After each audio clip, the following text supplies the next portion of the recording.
Ang salita po ng Panginoon ay matatagpuan po natin sa aklat po ng Episo, chapter 4, verse 26-27. Kung magagalit man kayo, iwasan ninyo ang kayo'y magkasala. Huwag ninyong hayaan lumubog ang araw na galit pa kayo.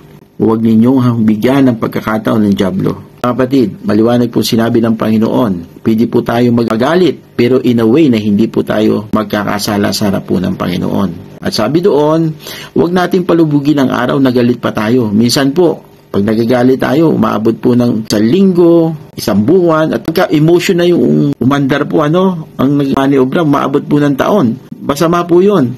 Ang sabi ng Panginoon, huwag po natin bigyan ng puwang ang dyablo. Kasi po pagka umaabot na po yan ng buwan, taon, ibig sabihin po, ang nagmamanipulate na po niyan ay ang dyablo. So, kailangan huwag po nating bigyan ng puwang ang dyablo sa buhay po natin, sa pag-iisip natin, sa puso natin, dahil po, pag ang dyablo po ang pumasok po, panigurado po, patuloy at patuloy po tayo magkakasala.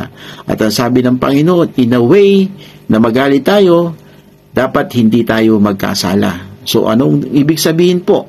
Kailangan po, yung ating emotion, kailangan po magkaroon po tayo ng kayusan doon sa emotion po natin. At higit sa lahat po, mga kapatid, kailangan po, wag po natin bigyan ng puwang ang dyablo. So, maraming salamat po and God bless at all.